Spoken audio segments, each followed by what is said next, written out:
Good morning छात्रों। BA second year में अपना चैप्टर चल रहा है अमेरिका का संविधान।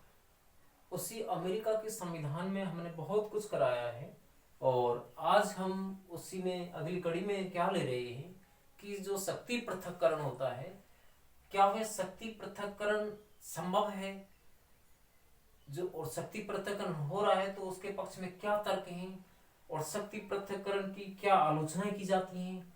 अब तक हमने ये जान लिया है कि शासन या सरकार जो होती है, सरकार में जो तीन अंग होते हैं, तीनों की शक्तियों का पृथक्करण होना चाहिए, विभाजन होना चाहिए, और इस चीज को नाम दे दिया है मॉन्टेस्क्यू ने शक्ति पृथक्करण का सिद्धांत, जो कि अमेरिका संविधान की एक विशेषता है।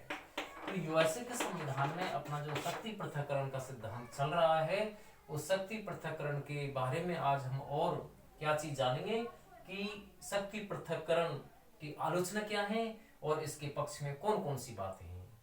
तो शक्ति पृथक्करण, जैसा कि मॉन्टेस्क्यू ने कहा है कि शासन की शक्तियों को अलग कर देना चाहिए, एक अंग दूसरे अंग के कार्य में हस्तक्षेप ना करे, लेकिन जब यह आवश्यकता हुई, देखा गया कि पूर्णतः शक्ति पृथक्करण संभव नहीं है, तो अमेरिका संविधान में शक्ति पृथक्करण के साथ साथ छात्रों एक और चीज जोड़ दी गई और वह है नियंत्रण और संतुलन का सिद्धांत, जो आपको बताया भी है। अब हम ये जानते हैं कि शक्ति पृथक्करण क्या है, शासन की शक्तियों का अलग अलग बांटना है, सरकार के अंगों में बांटना है। अब हम बात करते हैं कि क्या ये शक्ति पृथक्करण जो है, इसके पक्ष में कौन कौन सी बातें आती हैं, इसके पक्ष में कौन से तर्क दिए जाते हैं। तो पहला तर्क ये दिया जाता है कि शक्ति पृथक्करण का जो सिद्धांत है, नियम है, उससे स्वतंत्रता की रक्षा हो पाती है। क्यों पाती है? एक दूसरे के कार्य में हस्तक्षेप नहीं करेगा, व्यवस्थिका कानून बनाती रहेगी, कार्यपालिका उसको लागू करेगी। तो कहने का मतलब यह है कि इससे स्वतंत्रता की रक्षा होगी, एक अंग दूसरे अंग से बिल्कुल स्वतंत्र रह करके अपने अपने क्षेत्र में कार्य करता रहेगा, ऐसा इसके पक्ष में तर्क दिया जाता है। ठीक है।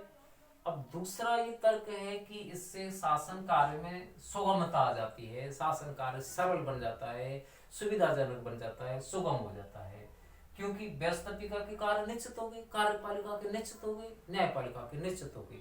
तो कार्य कैसा हो गया? सुगम हो गया, आसान हो गया, शासन में किसी प्रकार की भ्रांति नहीं रही। तो ये लोगों में क्या हो गया? एक तरीका से सरल दृष्टिकोण आ गया, लोगों को समझने में आसानी रही और शासन में भी सुगमता आ गई। तो दूसरा तर्क क्या दिया जा रहा है कि सुगम शासन की शक्ति पृथक्करण करने से देश में शासन कैसा हो जाता है? सुगम हो जाता है, सरल हो जाता है।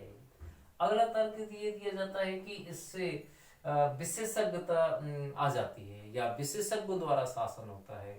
वो कैसे? कि जब व्यक्ति अपने अपने क्षेत्र में काम करेगा, या कानून जो बनाने वाली संस्था है, संसद है, जब वो कानून बनाने का ही काम करेगी, तो कानून बनाने रहने से या बनाने के कार्य तक जो कार्य किया जा रहा है, उससे उसमें क्या आ जाएगी? विशेषज्ञता आ जाएगी। वो अच्छी तरीका से कानून बना पाएंगे, वो जान पाएंगे कि कानून हमें कौन से बनाने हैं, क्या बनाने हैं और किस तरीका से बनाने चाहिए, क्योंकि उनका काम बस एक ही काम है, कानून बनाना। आपको यदि एक ही काम सौंप दिया जाए तो आप भी उस कार्य को कई तरीका से करके देख लेंगे कि ये तरीका अच्छा रहेगा, तो उसमें आपको निपुणता आ जाएगी, विशेषज्ञता आ जाएगी। यही चीज यहाँ है कि जब कोई संस्था एक कार्य को करेगी तो उसमें विशेषज्ञता आ जाएगी, और कार्य करने से लोगों में क्या है कि एक ही कार्य करने से धीरे धीरे उसमें विशेषज्ञता आ जाती है। तो ये शासन कैसा हो जाता है? विशेषज्ञों का शासन हो जाता है। आगे है कि इस शासन में क्या होता है कि कार्यपालिका में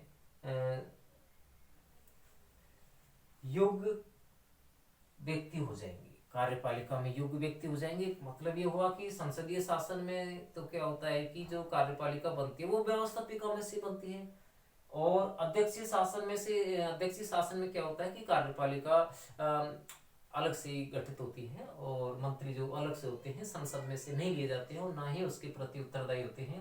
तो कार्यपालिका में योग्य व्यक्ति आ जाएंगे कि जो योग्य व्यक्ति हैं, सक्षम हैं, प्रशासन की कला का ज्ञान जिनको है, ऐसे योग्य व्यक्तियों की सेवा का लाभ इसमें उठाया जा सकता है। तो ये भी इसमें एक तर्क दिया जा रहा है कि इससे क्या हो जाएगा, इसमें कार्य में विशेषज्ञता आ जाएगी, योग्य व्यक्तियों का चयन होगा, योग्य व्यक्तियों की सेवा का लाभ लिया जाएगा और शासन सरल हो जाएगा, सुविधाजनक हो जाएगा, लोगों के अधिकारों की और स्वतंत्रता की रक्षा हो पाएगी, और हनन नहीं होगा, स्वतंत्रता बनी रहेगी।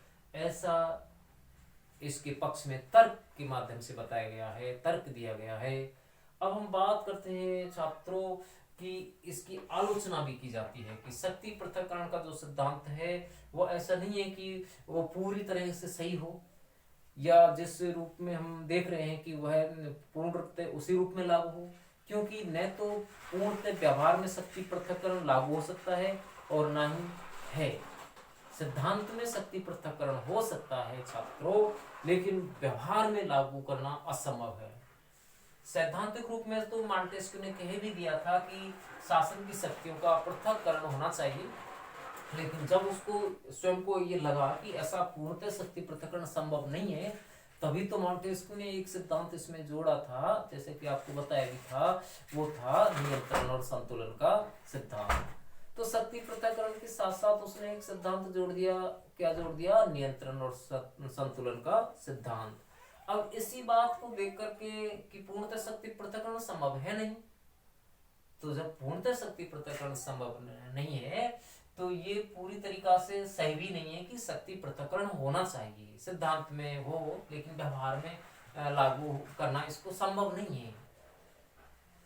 तो शक्तियों को पृथक कर दिया जाएगा तो इससे क्या है कि अव्यवस्था फैलने की आशंका बन जाएगी और शासन में अराजकता होने की भी आशंका बन जाएगी और एक अंग के निरंकुश होने का भी डर बन जाएगा। तो इसलिए आलोचना की जाती है।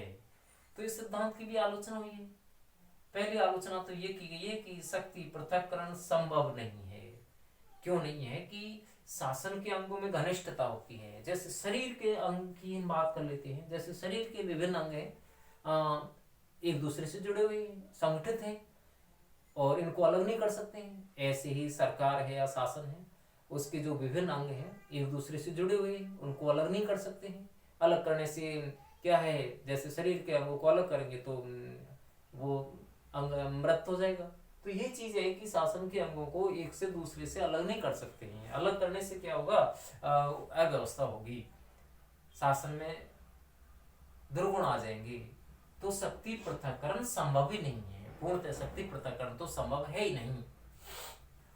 दूसरी आलोचना में क्या बात आती है कि नेतृत्व की कमी होती है। योग्य जो व्यक्ति होते हैं, नेतृत्व करने की जो क्षमता होती है वो उसमें कमी आ जाएगी, क्योंकि उसमें क्या होगा कि जो एक व्यवस्था में जो काम कर रहा है या एक अंग के रूप में जो काम कर रहा है वह दूसरे में अपनी सेवा नहीं दे पाएगा, एक तरीका से नेतृत्व नहीं कर पाएगा दूसरे शासन का। तो इससे क्या होगा, नेतृत्व की कमी आ जाएगी इसमें।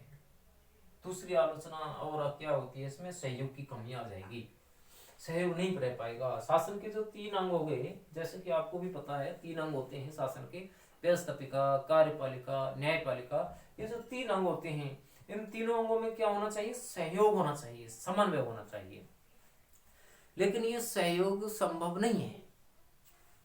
कब संभव नहीं है, जब शक्तियों को बांट देंगे, पृथक कर देंगे, अलग अलग कर देंगे, तो ये सहयोग संभव नहीं है। ये सहयोग तभी तक है या तब बना रहेगा जब शासन के तीनों अंग मिलजुल करके काम करेंगे, एक दूसरे के कार्य में भी हाथ बांटेंगे, समस्याओं को एकजुट होकर के दूर करेंगे।